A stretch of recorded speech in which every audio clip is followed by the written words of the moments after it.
यह वीडियो केवल जानकारी के लिए है। निवेश से पहले किसी विशेषज्ञ की सलाह अवश्य लें। नमस्कार दोस्तों, आज के इस खास वीडियो में हम आपको बताएंगे कि क्या 10 साल की सिप सच में आपकी वित्तीय स्थिति को बदल सकती है। लेकिन शुरू करने से पहले एक हैरान कर देने वाली जानकारी आपके साथ साझा करना चाहूंगा। क्या आप जानते हैं कि पिछले दशक में अगर आपने महीने दर महीने 5,000 रुपए की सिप की होती तो आपका निवेश अब लगभग 12 लाख रुपए तक का हो सकता था, जिसका कुल मूल्य करीब 25 लाख रुपए होता। जी हाँ, यह कंपाउंडिंग का जादू है जिसने सिप को निवेशकों के बीच इतना लोकप्रिय बना दिया है। लेकिन क्या अगले 10 साल में सिप से ऐसे ही नतीजे मिलेंगे या बाजार में आए उतार चढ़ाव इसके असर को कम कर सकते हैं? आइए इस विषय पर गहराई से चर्चा करते हैं। आज के बाजार की बात करें तो निफ्टी 50 ने 23,218.60 पर बंद होकर 1.13% की गिरावट दर्ज की है। वहीं सेंसेक्स ने अपनी रफ्तार घटाते हुए 73,673.96 पर समाप्त किया है, जो कि 1.31% की गिरावट का सूचक है। सेक्टरल मूव्स की बात करें तो ज्यादातर सेक्टर आज लाल निशान में बंद हुए। खासकर बैंकिंग और आईटी सेक्टर पर बिकवाली का दबाव अधिक देखने को मिला। इसके पीछे कई कारण हैं, जिनमें वैश्विक बाजार की अस्थिरता और बढ़ती ब्याज दरें प्रमुख हैं। इसके अलावा घरेलू बाजार में भी मौजूदा आर्थिक संकेतकों ने निवेशकों के आत्मविश्वास को प्रभावित किया है। यदि हम एफआईआई और डीआईआई के आंकड़े देखें तो पता चलता है कि एफआईआई ने लगातार 5वें दिन बिकवाली की है, जिससे बाजार में दबाव बना हुआ है। दूसरी ओर डीआईआई ने लगभग 1,200 करोड़ रुपए का निवेश किया है, लेकिन यह भी बाजार को संभालने में नाकाफी साबित हुआ। इसके अलावा आरबीआई की मौद्रिक नीति भी बाजार की दिशा को प्रभावित कर रही है।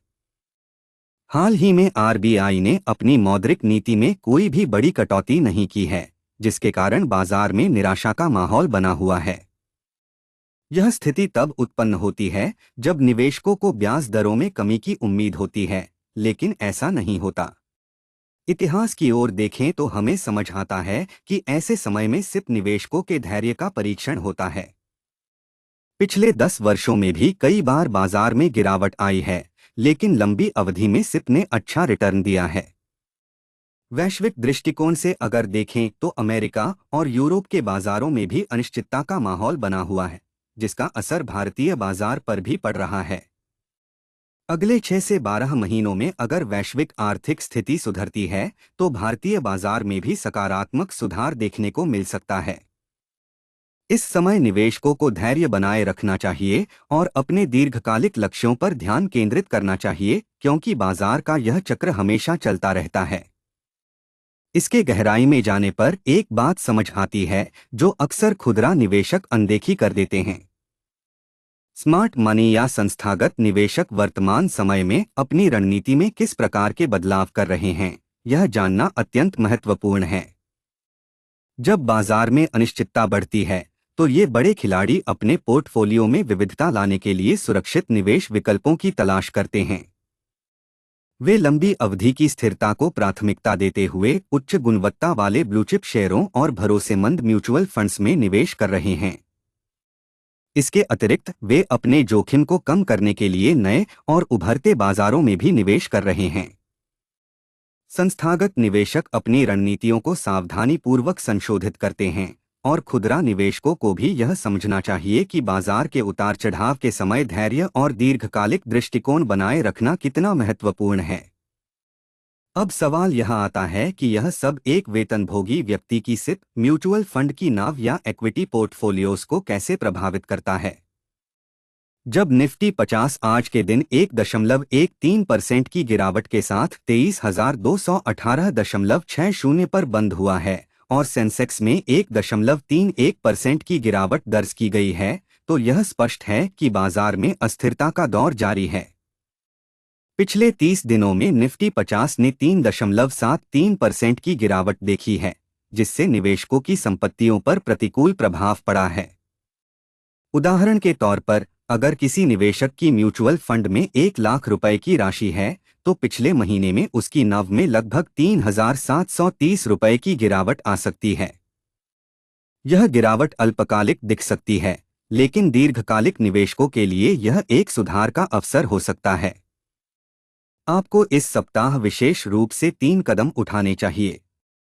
पहले, अपने सिप निवेश में 500 रुपये की वृद्धि करें, खासकर उन फंड्स में जो दीर्घकालिक दृष्टिकोण से मजबूत माने जाते हैं। दूसरा, अपने पोर्टफोलियो का पुनर्मूल्यांकन करें और उन कंपनियों पर ध्यान दें जो लंबी अवधि में स्थिर रिटर्न देने की क्षमता रखती हैं। तीसरा, अपने निवेश सलाहकार से परामर्श करें और वर्तमान बाजार परिस्थितियों के अनुसार अपने निवेश लक्ष्यों को फिर से निर्धारित करें। यह कदम आपके वित्तीय भविष्य को सुरक्षित रखने में मदद करेंगे और आपको बाजार की अस्थिरता से लाभ उठाने का मौका देंगे। अंत में, हमारे साथ जुड़े रहने के लिए धन्यवाद। आज हमने सीखा कि सिप के माध्यम से दीर्घकालिक निवेश से दृढ़ता और धैर्य कैसे सफलता की कुंजी हो सकते हैं।